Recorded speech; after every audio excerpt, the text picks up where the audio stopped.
Sa atong unang pagbasa, si San Pablo, Saulo sa una angan, usa ni siya kakaaway sa mga magtotoo.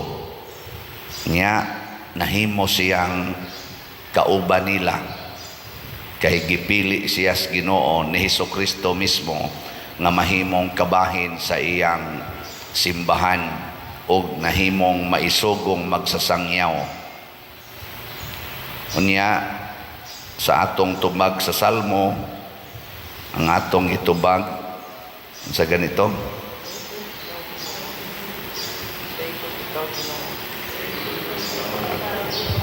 daygon ko ikaw, Ginoo, diha sa pundok sa imong lungsod. Ang tao di ay nga magdaig, tinud-anay nga magdaig sa Ginoo, mangita gyud lungsod sa Ginoo. Karabang mukigtipon gyud, dili makigiyahay. Lisod kaayo nga mosimba ta nya nag-iyahay.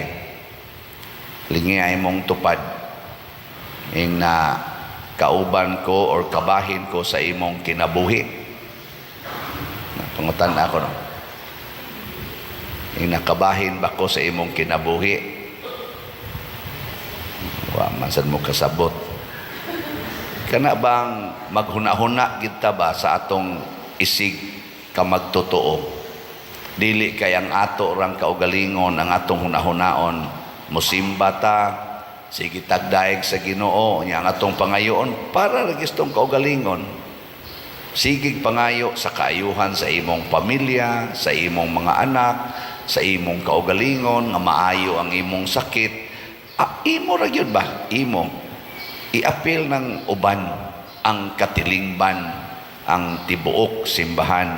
Mo na kining atong misa, dili ni misa nga dinhira ni San Vicente, apil yung tibuok simbahan ani ang atong territorial o ang online parishioners. Pero ang concept mao kini nga kining atong misa para ginis kaayuhan sa tibuok simbahan, sa tibuok kalibutan. Mo bitaw ang atong simbahan ginganlan og Catholic Church, universal, whole world. Diri sa atong ikaduhang pagmasa, sulat first letter of John, niingon diri, kinahanglan nga matuod gyud ang atong gugma, ipakita gyud sa buhat. Nya unsa may buhat sa Ginoo? Mga buhat nga maayo alang sa atong isig katao. Ang mga buhat nga makapahimuot sa Ginoo.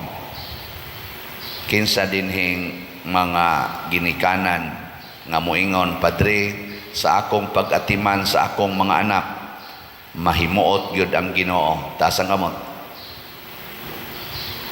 Okay, sa may mahimuot ninyo kasagaran, usara may niisa.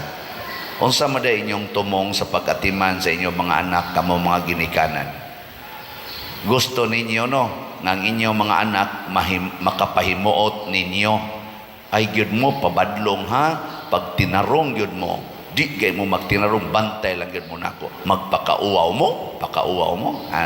Ang gihuna-huna regis ginikanan kasagaran nga makapahimuot ang iyang anak sa ilang pamilya niya, nga mahimo siyang proud nga parent or parents sa iyang mga anak.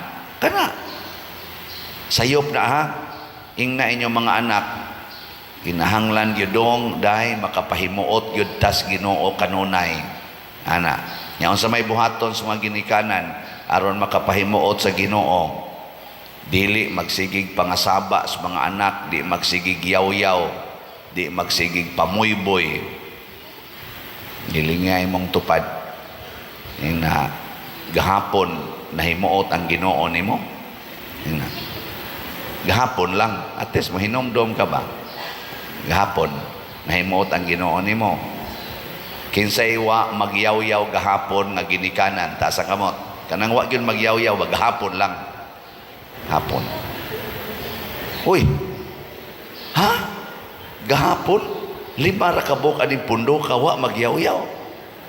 Usba na ha? Di na makapahimuot sa Ginoo. Niingon ra ba diri sa atong ebanghelyo ang sanga nga dili mamunga pasabot dili makapahimuot sa amahan, putlon og ilabay, malaya og dauban sa kalayo. Pero ang makapahimuot atimanon, limpyuhan aron mamunga pagdaghan.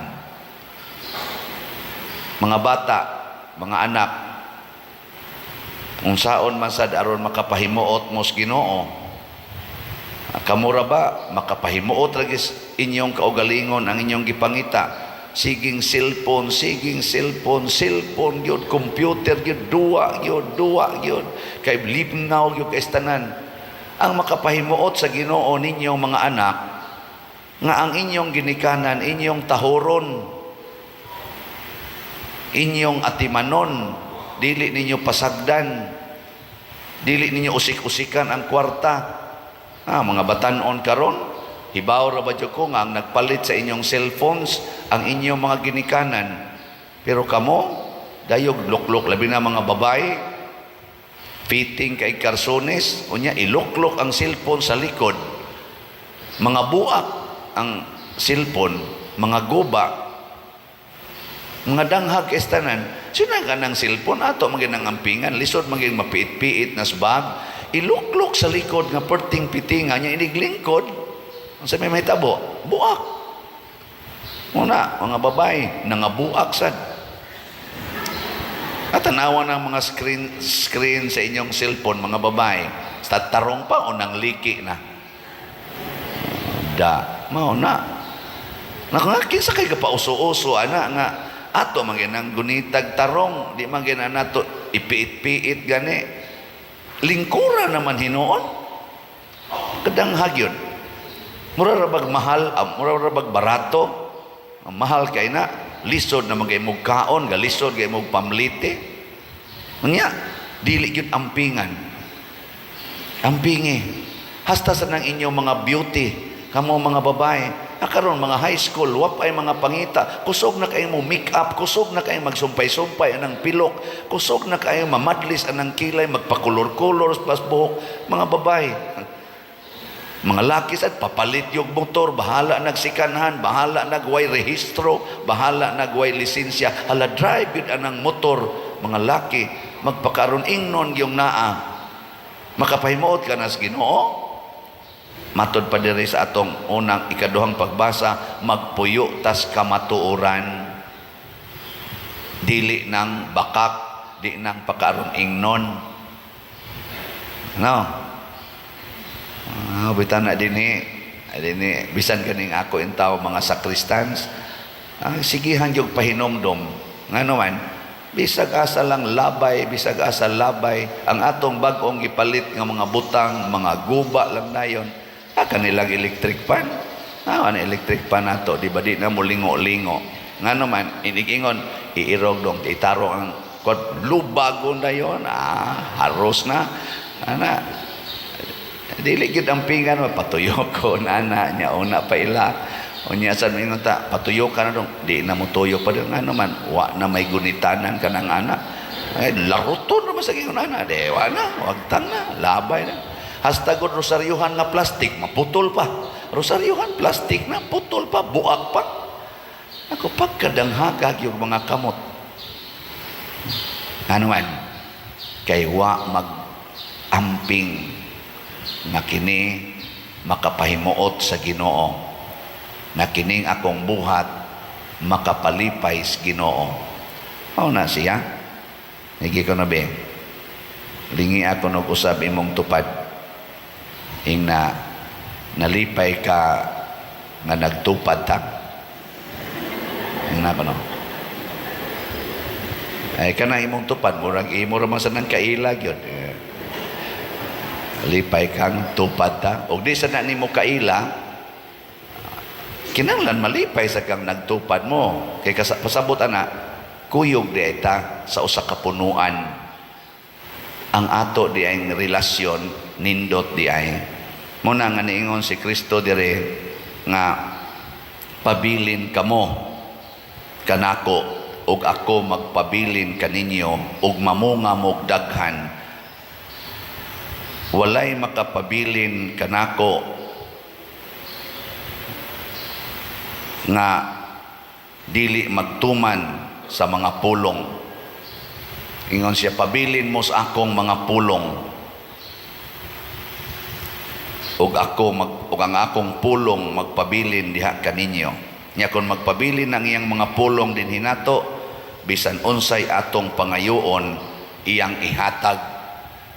Muna sila si San Pablo ug ubang mga apostoles mikaylap og maayo ang ilang kinabuhi, ang ilang pagtulunan kay nagpabilin man sila diha sa Ginoo. Mao bitaw ni dinhi sa ato unsa may pinakanindot natong gibuhat dinhi para mahimo gid tang usa ka katilingban nga magpabilin sa Ginoo. Unsa man? Mao kana. Ang nakatubag pwede nang mamatay. Kaning atong sigig palit aning slot. Dako kay ni siya impact sa atong simbahan. Bisan paganigwa na to makit-i, bisan katong to kamong naa diha sa Amerika, Canada, Australia, bisan paganig Middle East, tanan lugar sa kalibutan, hapit tanan gyud.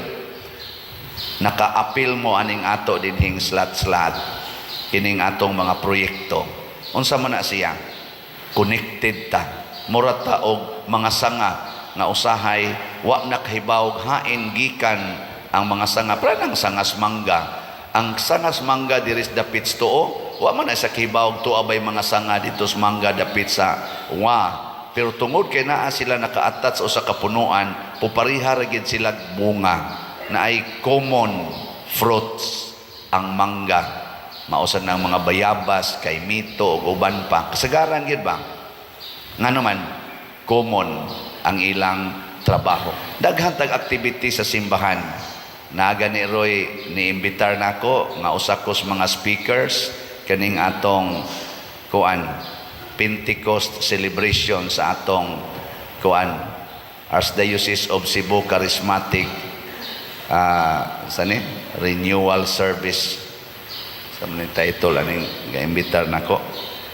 Mo lagi, ECCRS, Archdiocese of Cebu Catholic Charismatic Renewal Services.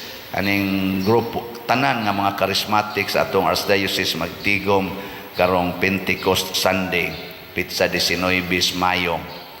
Niya, adto sa IC3. Unsa may buhaton dito? Matod pa sa topic ani niya, Spirit-led Synodal Pathways. Kaya ang simbahan karon nagsige mangyog pahinomdom ani atong synodality, ang pagkahiusa nato, ang pagkausa mao nay himuon didto.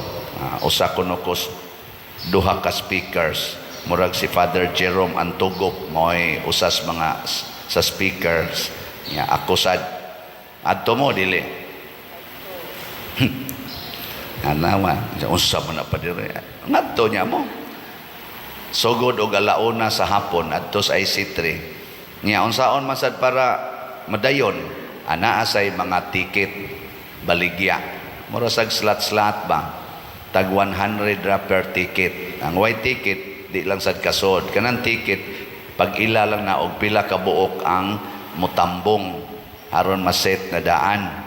Kay ang limit dito mga 7,000 ra ka tawo ang maximum. So naay ticket gipang hatag aron pagtimaan nga kanang maihap na daan ay mosobra unya. So first come first serve. Asa man mo mamalit og ticket para makasud mo to, makaapil, tag 100 pesos ang ticket. Anhas mga charismatic leaders inyo mga communities nya kita sa dinhi kay tingali tungod kay usa ko sa speakers gitagaan pud ta dinhi mga 1,000 man tingali na ka tickets na sa opisina la pamalit na mudaan unya paning Mayo 19 pero basig mahutda na mo igabot didto magampo, mag-worship, mamalandong, mag-sharing sa Ginoo.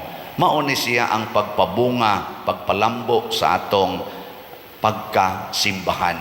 Isip mga sanga sa usa ka punuan nga mao si Hesus. Mga buhat kining maayo kaysa magsige lang tag adto mga malls, adto sa sugalan, adto sa beach, mala mag-hiking lang, maayo man sa mga buhata, pero kutob ra ta diha, wa na to na enrich ang atong pagkatilingban, isip magdayeg nga katilingbanon ngadto sa Ginoo, basig wa na ta mamunga sa bunga nga makapaluwas, basig ang atong bunga napuno na sa sala, sama ng pagsigig premarital sex, siging puyo-puyo, kanang kadaw anang imong gipamalit nga mga yuta, gipamalit nimong mga butang daw nakikastanan, di na gani ka paagi sa imong tugkaran, sa imong silingan, kay makabantok sa imong tugkaran kay imo ng yuta. Ya, kusog ra ba kay kang moagi dito sa laing tugkaran, mapahimuslano na kay ba? Sige nagkinabitay, sige nagbinakakay, mismo ang nag-serve sa simbahan, mga babae ug lalaki, mga batanon, sige ng premarital sex, tungod kay ang kaugalingon ra gyud mo ginahuna, basig mga laya ta. Sige, katapos ang lingi sa imong tupad, ing na wap ka malaya, wap ka malaya diha, init ra ba kayron? Oh, dili ang atong kainit sa panahon mo'y makalaya, ang atong sala maunay makaputol sa atong relasyon sa Ginoo, ug magkadaghan na gyud maayo atong sala, moabot yung panahon nga malaya ta ug itambog ta sa kadautan.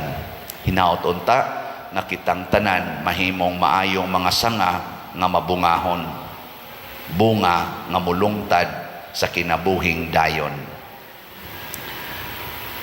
Manindog ta.